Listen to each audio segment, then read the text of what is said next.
The following content is provided under a Creative Commons license. Your support will help MIT OpenCourseware continue to offer high-quality educational resources for free. To make a donation or view additional materials from hundreds of MIT courses, visit MIT OpenCourseware at ocw.mit.edu. Okay, let's get started here. Go ahead and take 10 more seconds on the clicker question, which probably looks all too familiar at this point if you went to recitation yesterday. All right, and let's see how we do here. Okay, so let's talk about this for 1 second. So what we're asking here, if we can settle down and listen up, is which equations can be used if we're talking about converting wavelength to energy for an electron? Remember, the key word here is electron. This might look familiar to the first part of problem 1 on the exam, and problem 1 on the exam is what tended to be the huge problem on the exam. I think over 2/3 of you decided on the exam to use this first equation, E equals hc over wavelength. So I just want to reiterate one more time, why can we not use this equation if we're talking about an electron? C. Okay, good, I'm hearing it. So the answer is C. What you need to do is you need to ask yourself, if you're trying to convert from wavelength to energy for an electron, and you are tempted, because we are all tempted to use this equation, and if you are tempted, say, does an electron travel at the speed of light? And if the answer is no, an electron does not travel at the speed of light, light travels at the speed of light, then you want to stay away from using this equation. And I know how tempting it is to do that, but we have other equations. We can use the de Broglie wavelength, and this is just a combination of energy equals 1/2 mv squared and the definition of momentum, so we can combine those things to get it.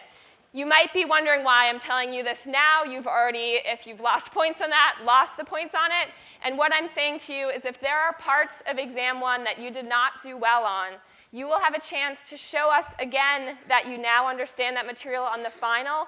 1/4 of the final is going to be exam 1 material. And what that means is when we look at your grade at the end of the semester and we take a look at what you got in exam 1, and you're right at that borderline, and we say, well, what happened? Did they understand more at the end of the semester? Did the concepts kind of solidify over the semester? And if they did, and if you showed us that they did, then you're going to get bumped up into that next grade category. So keep that in mind as you're reviewing the exam. Sometimes if things don't go as well as you want them to, the temptation is just to put that exam away forever and ever. But the reality is that new material builds on that material, and specifically exam 1A, question 1A, that deals with converting wavelength to energy for an electron. I really want you guys to know this and to understand it, so I can guarantee you that you will see this on the final. Specifically, question 1, part A, you will see something very, very similar to this on the final. If you are thinking about one thing to go back and study on exam 1, 1A is a really good choice for that. This is important to me, so you're going to see it on the final. So if you have friends that aren't here, you might want to mention it to them, or maybe not. Maybe this is your reward for coming to class, which is fine with me as well. All right, so I want to talk a little bit about exam 1. I know most of you picked up your exam in recitation. If you didn't, any extra exams can be picked up in the chemistry education office. That's room 2204. So the class average for the exam was a 68%, which is actually a strong, solid average for an exam 1 grade in the fall semester of 511-1. What we typically see is something right in this range, either ranging from the 50s for an exam 1 average to occasionally getting into the 70s. But most commonly what we've seen for exam 1 averages is 60, 61, those low 60s. So in many ways, seeing this 68 here, this is a great sign that we are off to a good start for the semester. And I do want to address, because I know many of you, this is only your second exam at MIT, and perhaps you've never gotten an exam back that didn't have start with a 90 or start with an 80 in terms of the grades. So one thing you need to keep in mind is don't just look at the number grade. The reason that we give you these letter grade categories is that you can understand what it actually means, what your exam score actually says in terms of how we perceive you as understanding the material. So for example, and this is the same categories that were shared in recitation, so I apologize for repeating, but I know sometimes when you get an exam back, no more information comes into your head except obsessing over the exam, so I'm just going to say it one more time. And that is between 88 and 100, so that's 20% of you got an A. This is just absolutely fantastic. You really nailed this very hard material and these hard questions on the exam where you had to both use equations and solve problems, but also understand the concept in order to get yourself started on solving the problem. The same with the B. The B range was between 69 and 87. Anywhere in between those ranges, you've got a B, some sort of B on the exam. So again, if you're in the A or the B category here, this is really something to be proud of. You really earned these grades. You know, these exams are 511-1 exams. We're not giving you points here. There are no gimme easy points. You earned every single one of these points. So A and B here, these are refrigerator-worthy grades. Hang those up in your dorm. This is something to feel good about. All right, so for those of you that got between a 51 and a 68, this is somewhere in the C range. For some people, they feel comfortable being in the C range. Other people really do not like being in this range. We understand that. There is plenty of room up there with the A's and the B's. You are welcome to come up to these higher ranges, starting with the next exam. And what I want to tell you, if you are in the C range and this is not a place that you want to be in, anyone that got below the class average, so below a 68 or 68 or below, is eligible for free tutoring. And I put the website on the front page of your notes.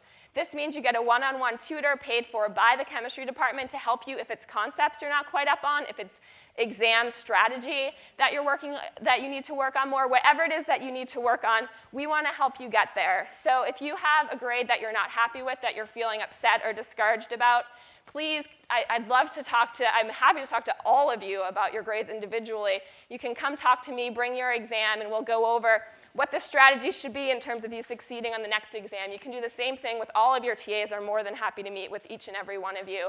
And then in addition to that, we can set you up with a tutor if you are in the C range or below in terms of this first exam.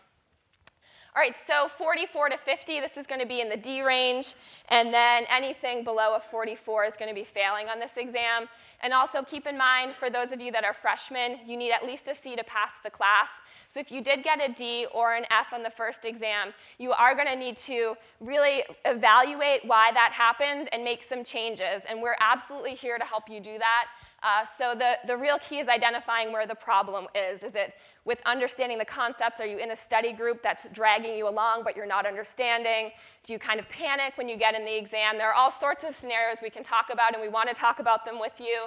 Seriously, even if we had a huge range in this exam from 17 to 100, if you're sitting there and you're the 17, and actually there's more than one, so don't feel alone. If you're a 17 or you're a 20, it's not time to give up. It's not time to drop the class and say, I'm no good at chemistry, I can't do this.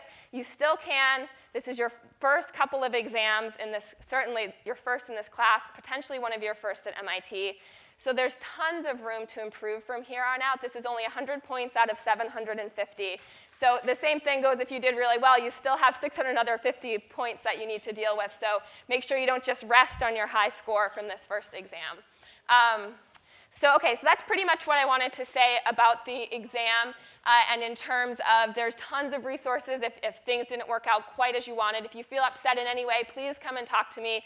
We want you to love chemistry and feel good about your ability to do it. Nobody gets into MIT by mistake, so you all deserve to be sitting here, and you all can pass this class and do well in it, so we can help you get there, no matter what. You all absolutely can do this.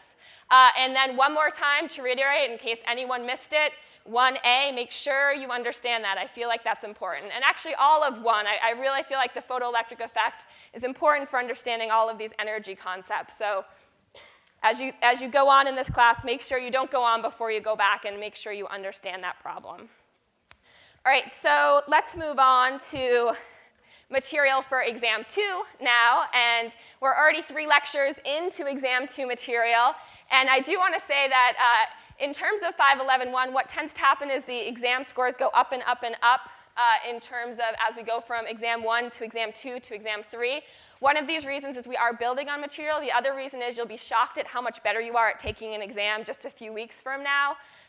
So this will be on starting with the Lewis structures. So go back in your notes if this doesn't sound familiar, if you spent too much time, or not too much time, spent a lot of time studying exam 1 and didn't move on here. Today we're going to talk about the breakdown of the octet rule, cases where we don't have 8 electrons around our Lewis structures. Then we'll move on to talking about ionic bonds. We had already talked about covalent bonds, and then we talked about Lewis structures, which describe the electron configuration in covalent bonds. So now let's think about the other extreme of ionic bonds, and then we'll talk about polar covalent bonds to end if we get there, or we'll start with that in class on Monday. Also, public service announcement for all of you. Voter registration in Massachusetts, which is where we are, is on Monday. The deadline, if you want to register to vote. There's some websites up there that can let you guide you through registering, and also can guide you through if you need an absentee ballot for your home state. And I actually saw, and I saw a 511-1 student manning this, some booths around MIT that will register you or get you an absentee ballot. So the deadline's coming soon, so patriotic duty, I need to remind you of that as your chemistry teacher. Chemistry issues are important in politics as well, so make sure you get registered to vote. You know, I just remembered one more announcement, too, that I did want to mention. Some of you may have friends in 511-2 and have heard their class average for exam 1. And I want to tell you, this happens every year. Their average was 15 points higher than our average. Last year, their average was 15 points higher than our average. This is for exam 1. This is what tends to happen to 511-2 grades as the exam goes on. This is what happens to 511-1. You guys are in a good spot. Also, I want to point out that what's not important is just that number grade, but also the letter that goes with it. So for example, if you got a 69 in this class on this exam, that's a B minus. If you got a 69 on your exam in 511-2, that's a D. You didn't pass the exam. So keep that in mind when your friend might have gotten a higher number grade than you, and you know you understand this similar material just as well. Similarly, an 80 in this class on the exam was a B plus, a very high B. An 80 in that class is going to be a C. So just don't worry so much about exactly where that average lies. You really want to think about what the letter grade means. So, okay, I've said enough. I hate to see people discouraged, and I know that a few people have been feeling discouraged, so that's my long-winded explanation of exam 1 grades. All right, so let's move on with life, though. So talking about the breakdown of the octet rule. The first example where we're going to see a breakdown is anytime we have an odd number of valence electrons. This is probably the easiest to explain and to think about, because if we have an odd number, that means that we can't have our octet rule, because our octet rule works by pairing electrons. And if we have an odd number, we automatically have an odd electron out. So if we look at an example, the methyl radical, we can first think about how we would draw the Lewis structure. We draw the skeletal structure here. And then what we're going to do is add up our valence electrons. We have 3 times 1 for the hydrogen atoms. Carbon has 4 valence electrons, so we have a total of 7.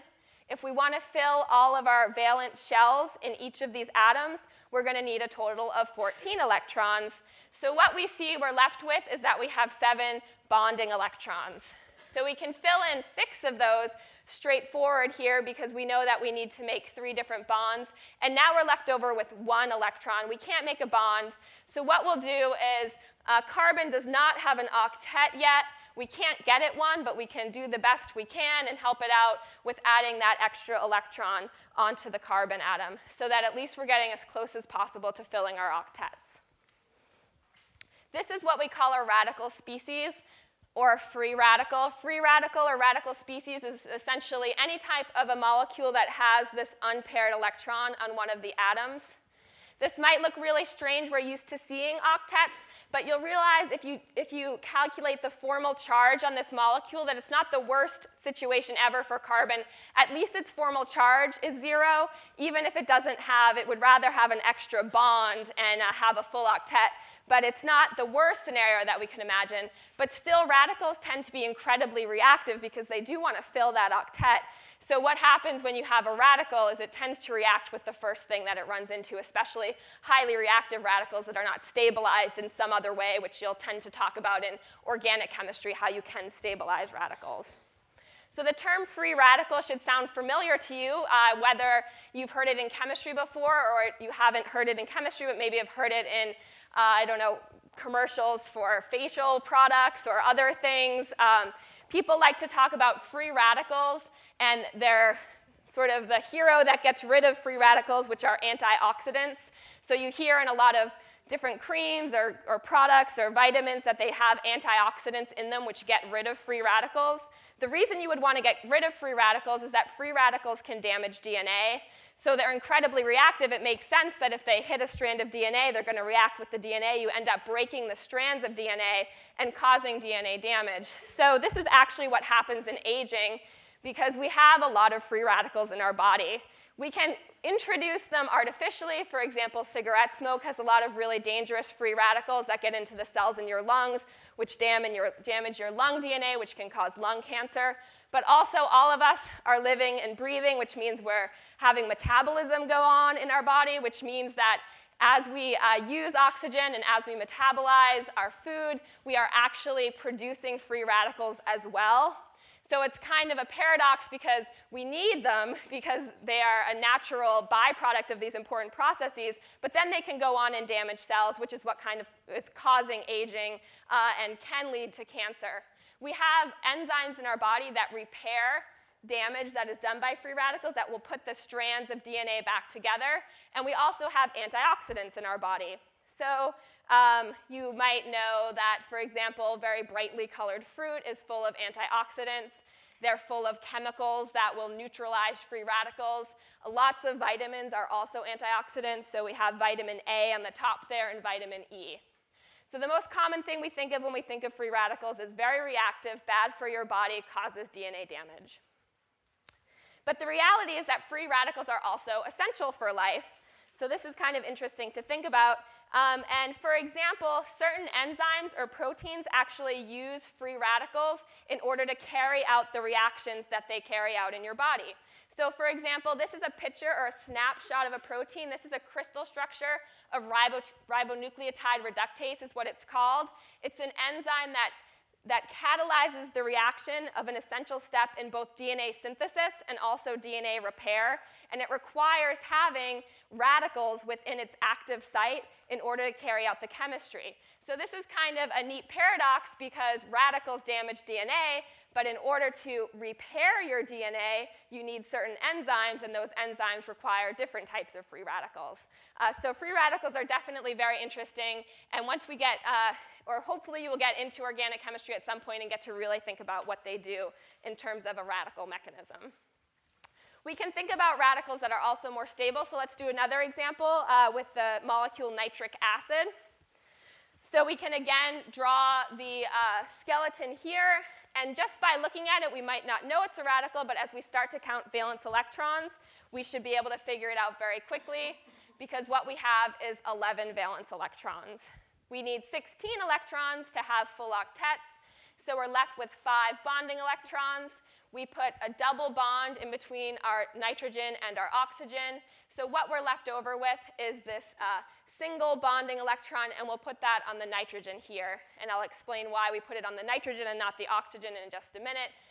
But what we find is then once we fill in the rest of the valence electrons in terms of lone pairs, this is the structure that we get.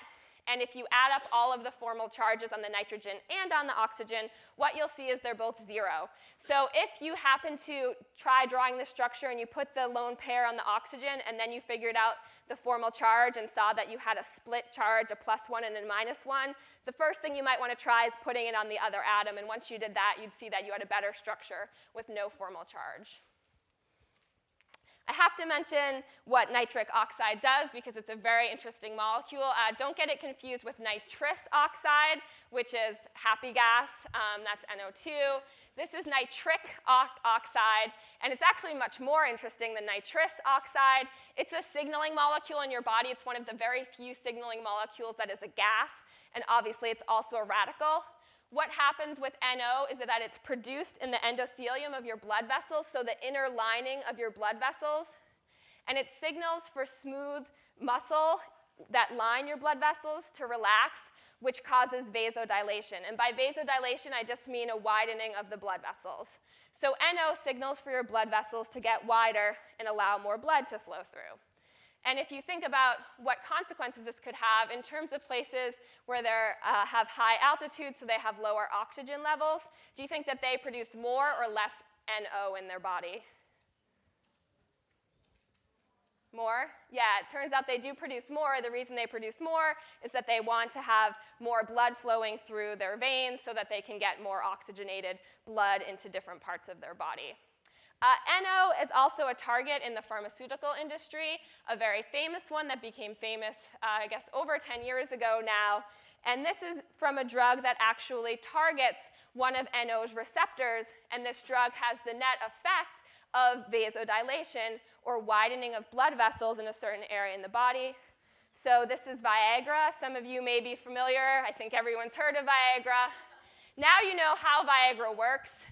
Viagra breaks down, or it inhibits the breakdown of NO's binding partner in just certain areas, not everywhere in your body. So in those areas, what happens is you get more NO signaling, you get more vasodilation, you get increased blood flow. So that's a little bit of pharmacology for you here today. All right, so let's talk about one more example in terms of the breakdown of the octet rule with radicals. Let's think about molecular oxygen. So let's go ahead and quickly draw this Lewis structure. We have O2. The second thing we need to do is figure out valence electrons. 6 plus 6, so we would expect to see 12. For a complete octet, we would need 8 electrons each, so 16. So in terms of bonding electrons, what we will need is 4, or what we have is 4 bonding electrons. So we can go ahead and fill those in as a double bond between the 2 oxygens. So what we end up having left, and this would be step 6 then, because 5 was just filling in that, is 12 minus 4. So we have 8 lone pair electrons left. So we can just fill it in to our oxygens like this. All right, so using everything we've learned about Lewis structures, we here have the structure of molecular oxygen. And I just want to point out for anyone that gets confused, when we talk about oxygen as an atom, that's O, but molecular oxygen is actually O2. The same for molecular hydrogen, for example. All right, so let's look at what the actual Lewis structure is for molecular oxygen. And it turns out that actually we don't have a double bond. We have a single bond, and we have 2 radicals. And anytime we have 2 radicals, we talk about what's called a biradical. And while using this exception to the Lewis structure rule, to the octet rule, for odd numbers of valence electrons can clue us into the fact that we have a radical, there's really no way for us to use Lewis structures to predict when we have a biradical, right? Because we would just predict that we would get this Lewis structure here. So when I first introduced Lewis structures, I said these are great. They're really easy to use, and they work about 90% of the time. This falls into that 10% that Lewis structures don't work for us. It turns out in order to understand that this is the electron configuration for O2, we need to use something called molecular orbital theory.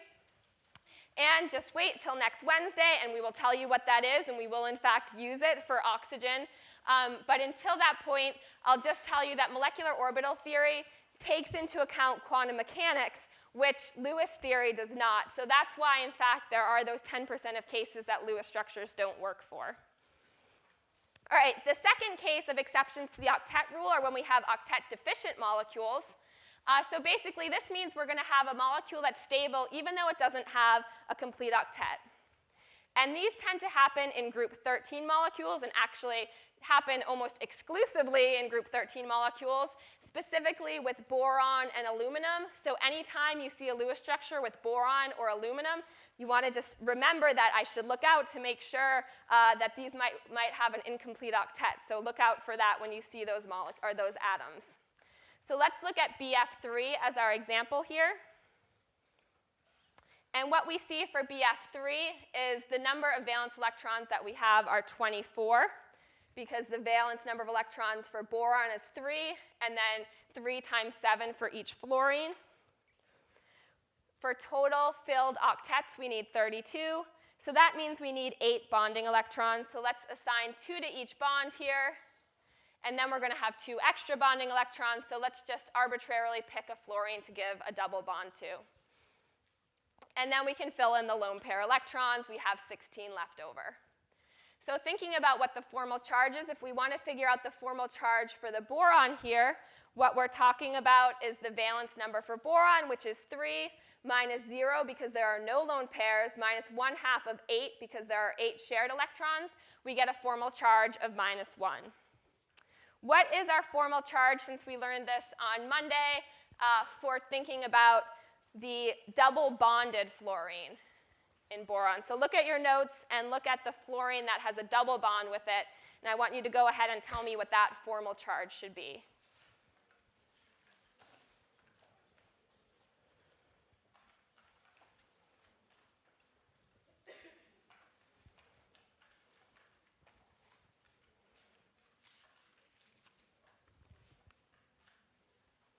All right, let's take 10 more seconds on that.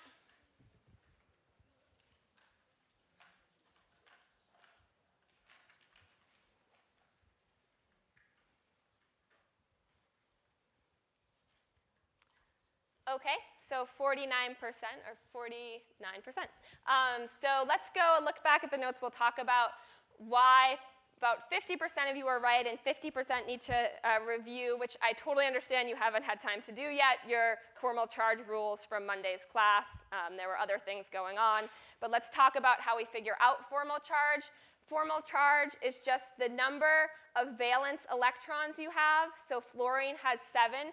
You should be able to look at a periodic table and see that fluorine has 7. What we subtract from that is the number of lone pair electrons. And there are 4 lone pair electrons on this double bonded fluorine, so it's minus 4. Then we subtract half of the shared electrons. Well, we have a double bond with boron here, so we have a total of 4 shared electrons. And when we do this subtraction here, what we end up with is a formal charge of +1 on the double bonded fluorine. Without even doing a calculation, what do you think that the formal charge should be on the single bonded fluorines? Good, okay, it should be 0, and it is 0. The reason it's 0 in terms of calculating it is 7 minus 6 lone pair electrons minus 1/2 of 2 shared electrons is 0. The reason that you all told me, I think, and I hope, is that you know that the formal charge on individual atoms has to equal the total charge on the molecule. So if we already have a -1 and a +1, and we know we have no charge in the molecule, and we only have one type of atom left to talk about, that formal charge had better be 0. Okay, so this looks pretty good in terms of a Lewis structure. We figured out our formal charges. These also look pretty good, too. We don't have too much charge separation. But what actually it turns out is that if you experimentally look at what type of bonds you have, it turns out that all 3 of the BF bonds are equal in length, and they all have a length that would correspond to a single bond. So experimentally, we know we have to throw out this Lewis structure here. We have some more information. Let's think about how this could happen. So this could happen, for example, is if we take this 2 of the electrons that are in the BF double bond and we put it right onto the fluorine here. So now we have all single bonds. And let's think about what the formal charge situation would be in this case here. What happens here is now we would have a formal charge of 0 on the boron. We'd have a formal charge of 0 on all of the fluorine molecules as well. So it turns out that actually looking at formal charge, even though the first case didn't look too bad, this case actually looks a lot better. We have absolutely no formal charge separation whatsoever. It turns out, again, boron and aluminum, those are the 2 that you want to look out for. They can be perfectly happy without a full octet. They're perfectly happy with 6 instead of 8 in terms of electrons in their valence shells. So that is our exception number 2. We have one more exception, and this is valence shell expansion. And this can be the hardest to look out for. Students tend to forget to look for this one, but it's very important as well because there are a lot of structures that are affected by this. And this is only applicable if we're talking about a central atom that has an n value or principal quantum number that's equal to or greater than 3.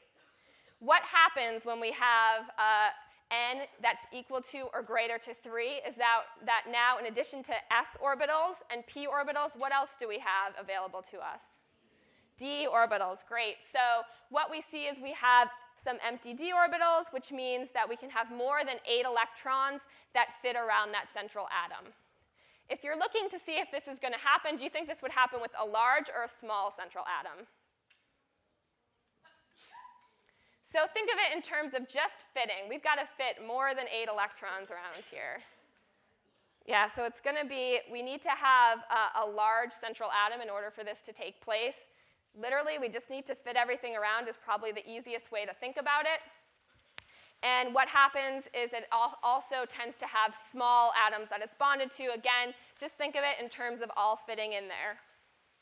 So let's take an example of PCl5. The first example is the more straightforward example because let's start to draw the Lewis structure. And what we see is that the phosphorus has 5 chlorines around it. So we already know if we want to form 5 bonds, we've broken our octet rule. But let's go through and figure this out and see how that happens. What we know is we need 40 valence electrons, or we have those, 5 from the phosphorus, and we have 7 from each of the chlorine atoms. If we were to fill up all of those octets, that would be 48 electrons. So what we end up with when we do our Lewis structure calculation is that we only have 8 bonding electrons available to us. So we can fill those in between the phosphorus and the chlorine, those 8 bonding electrons. So this is obviously a problem. To make 5 PCl bonds, we need 10 shared electrons. And we know that that's the situation because it's called PCl5 and not PCl4. So we can go right ahead and add in that extra electron pair. So we've used up 10 for bonding. So that means what we have left is 30 lone pair electrons. And I would not recommend filling all of these in your notes right now. You can go back and do that, but just know the rest end up filling up the octets for all of the chlorines. So in this first case where you actually need to make more than 4 bonds, you will immediately know you need to use this exception to the Lewis structure octet rule. But sometimes it won't be as obvious. So let's look at CrO4, the 2- version here, so a chromate ion. And if we draw the skeletal structure, we have 4 things that the chromate needs to bond to. So let's do the Lewis structure again. When we figure out the valence electrons we have total, we have 6 from the chromium. We have 6 from each of the different oxygens. And where did this 2 come from? Yep, the negative charge. So remember, we have 2 extra electrons hanging out in our molecule, so we need to include those. We have a total of 32. 40 are needed to fill up octets. So again, we have 8 bonding electrons available, so we can go ahead and fill these in between each of the bonds. What happens is that we then have 24 lone pair electrons left, and we can fill those in like this. And the problem comes now when we figure out the formal charge.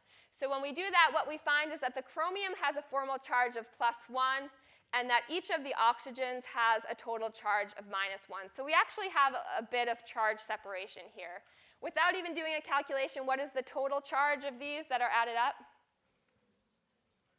Okay, it's -2, that's right. We know that the total charge of each of the formal charges has to add up to -2 because that's the charge on our molecule. We can also just calculate it. The chromate gives us a +2. Then we have 4 times -1 for each of the oxygens. So we have a -2. So we have some charge separation here. And in some cases, if we're not at n equals 3 or higher, there's really nothing we can do about it. This would be the best structure we can do. But since we have these d orbitals available, we can use them. And it turns out that experimentally, this is what's found, that the length and the strength are not single bonds, but they're actually something between a single bond and a double bond. So how do we get a 1.5 bond, for example? What's the term that lets us do that? Resonance, that's right. So that's exactly what's happening here. So if we went ahead and drew this structure here where we have now 2 double bonds and 2 single bonds, that would be in resonance with another structure where we have 2 double bonds instead to these 2 oxygens and now single bonds to these 2 oxygens. We can actually also have several other resonance structures as well. Remember, the definition of a resonance structure is where all the atoms stay the same, but what we can do is move around the electrons. We're moving around those extra 2 electrons that can be in double bonds. So why don't you tell me how many other resonance structures you would expect to see for this chromate ion?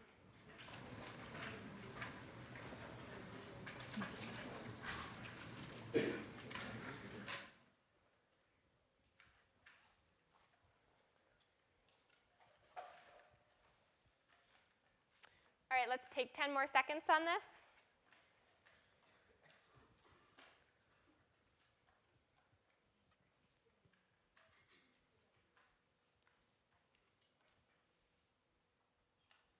All right, this is good. I know this is a real split response, but the right answer is the one that is indicated in the graph here, that it's 4.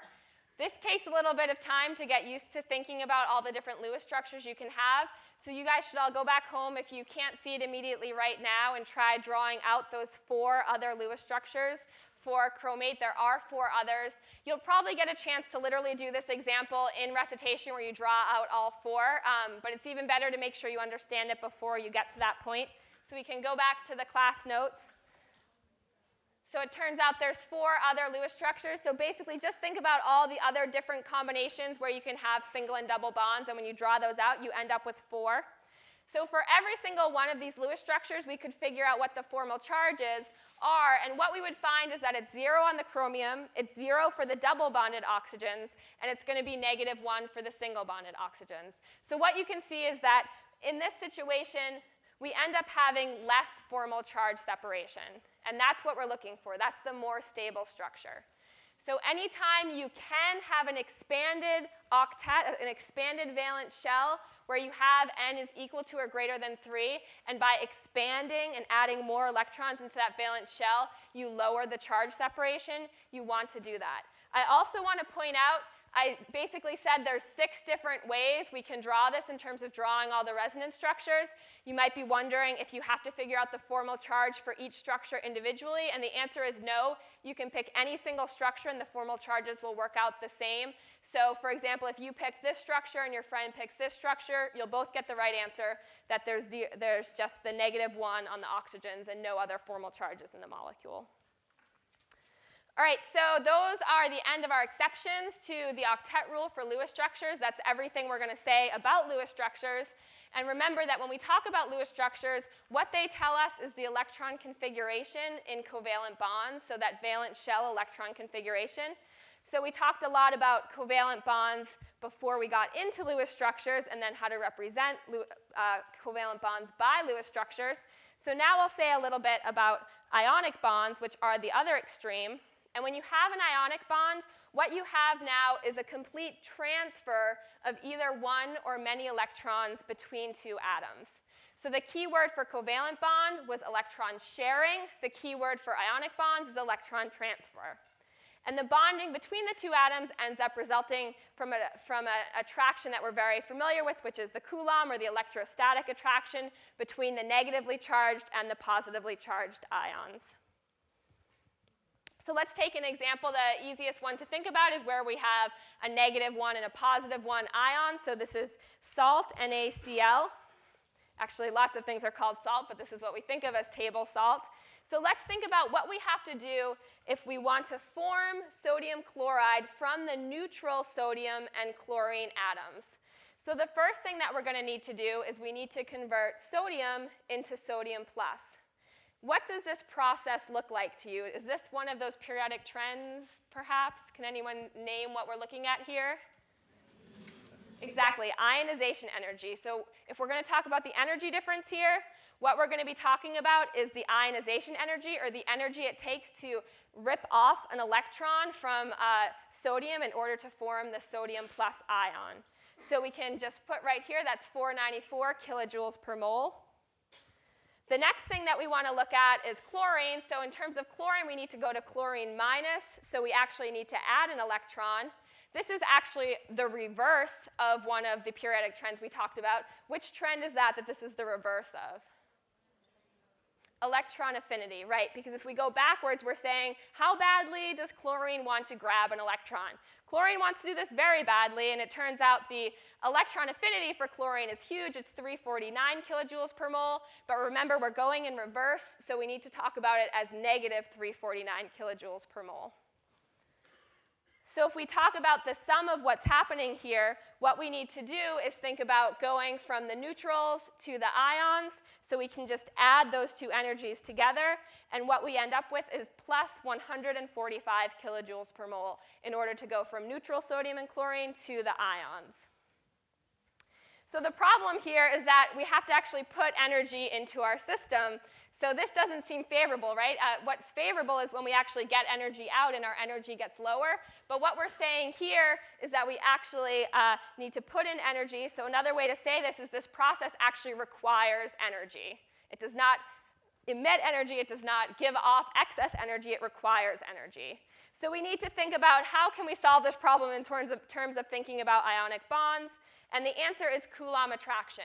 So there's one more force that we need to talk about, and that is when we talk about the attraction between the negatively and the positively charged ions, such that we form sodium chloride. So this process here has a delta energy, a change in energy of negative 589 kilojoules per mole. So that's huge. We're giving off a lot of energy by this attraction.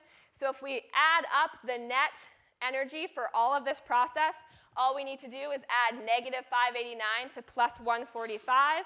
So what we end up getting is the net energy change is going to be negative 444 kilojoules per mole. So you can see that, in fact, it is very favorable for neutral sodium and neutral chloride to form sodium chloride in an ionic bond. And the net increase, then, it's a decrease in energy. So I just gave you the number in terms of what the Coulomb potential would be in attraction, but we can easily calculate it as well using this equation here, where the energy is equal to the charge on each of the ions, and this is just multiplied by the value of charge for an electron, divided by 4 pi epsilon naught times r, and r is just the distance in terms of the bond length we could talk about. So let's calculate and make sure that I didn't tell you a false number here. Let's say we do the calculation with the bond length that we've looked up, which is 2.36 angstroms for the bond length between sodium and chloride. So we should be able to figure out the Coulombic attraction, if I can find my good chalk here, for this. So if we talk about the energy of attraction, we need to multiply plus 1, that's the charge on the sodium, times minus 1, the charge on the chlorine, times the charge on an electron, 1.602, times 10 to the negative 19 coulombs. And that's all divided by 4 pi. And then I've written out epsilon naught in your notes, so I won't write it on the board. And then r. So r is going to be 2.36 and times, what is angstrom, everyone? Yep, 10 to the negative 10th. So 10 to the negative 10 meters. So if we do this calculation here, what we end up with is negative 9.774 times 10 to the negative 19 joules. So that's what we have in terms of our energy. That does not look the same as what we saw. Yep, do you have a question? Oh, square this value here. OK. Luckily, although I did not write it in my own notes, I did it when I put it in my calculator. Thank you. So you need to square this value here, and then you should get this value right here, negative 9.77. All right, so what we need to do, though, is convert from joules into kilojoules per mole, because that's what we were using. So if we multiply that number there by kilojoules per mole, or excuse me, first kilojoules per joule, so we have 1,000 joules in every kilojoule. And then we multiply that by Avogadro's number, 6.022 times 10 to the 23 per mole. What we end up with is negative 589 kilojoules per mole. So this is that same Coulombic attraction that we saw in the first place. So notice that you will naturally get out a negative charge here. Remember, negative means an attractive force in this case, because you have the plus and the minus 1 in here. So we should be able to easily do that calculation. And what we end up getting matches up with what I just told you, luckily, and thank you for catching the squared. That's an important part in getting the right answer. So experimentally, then, what we find is that the change in energy for this reaction is negative 444 kilojoules per mole. If we look experimentally, what we see, it's actually a little bit different. It's negative 411 kilojoules per mole. So in terms of this class, this is the method that we're going to use, and we're going to say this gets us close enough such that we can make comparisons and have meaningful conversations about different types of ionic bonds and the attractions between them. But let's think about where this discrepancy comes from. And before I do that, I want to point out one term we use a lot is change in energy for a reaction where, for example, you break a bond. Remember that the negative of the change in energy is what's called delta E sub D. We first saw this when we first introduced the idea of covalent bonds. Do you remember what this term here means, delta E sub D? A little bit and some no's, which this was pre-exam. I understand you still need to review those notes. It's dissociation energy. So you get a negative energy out by breaking the bond. The dissociation energy means how much energy that bond is worth in terms of strength. So it's the opposite of the energy you get out of breaking the bond.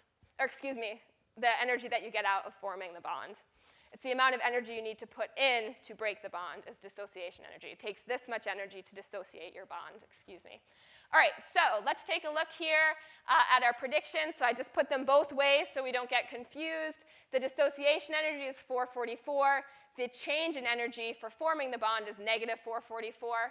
We made the following approximations which explain why, in fact, we got a different experimental energy if we look at that.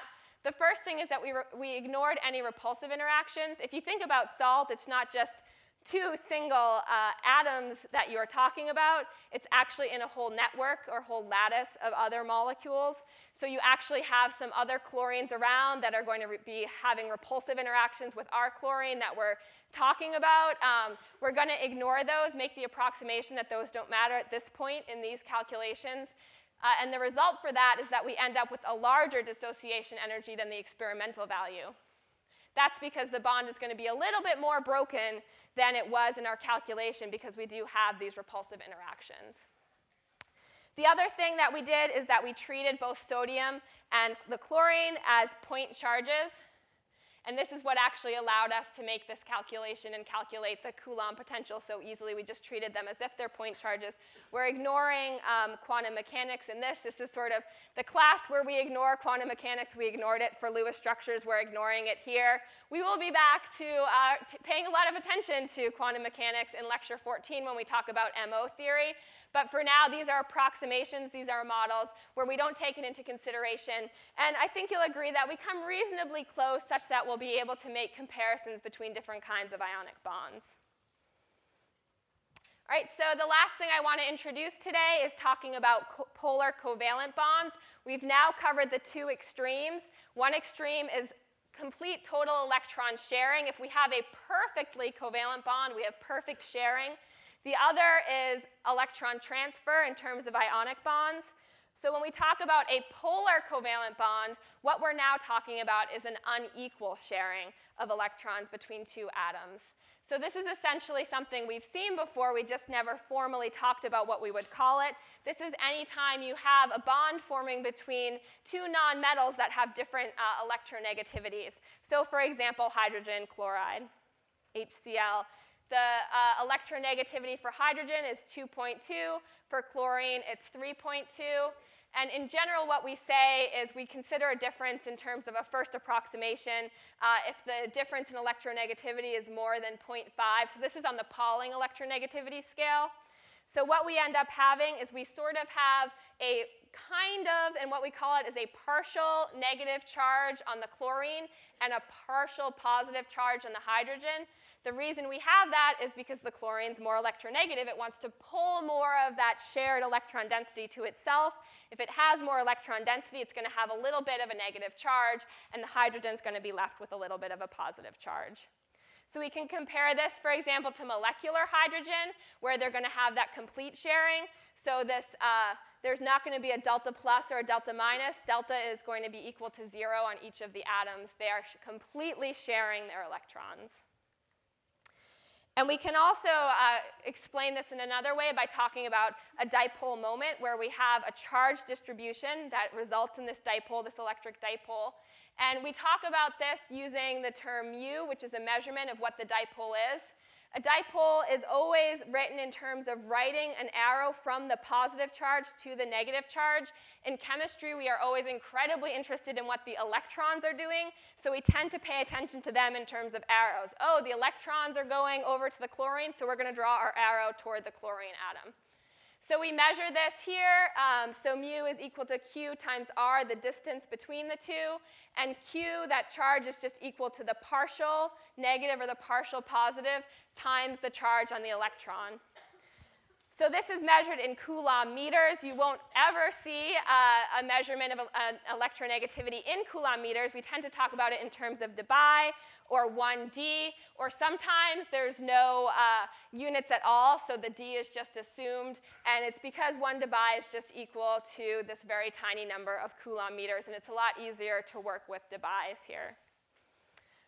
So when we talk about polar molecules, we can actually extend our idea of talking about polar bonds to talking about polar molecules. So actually, let's start with that on Monday. So everyone have a great weekend.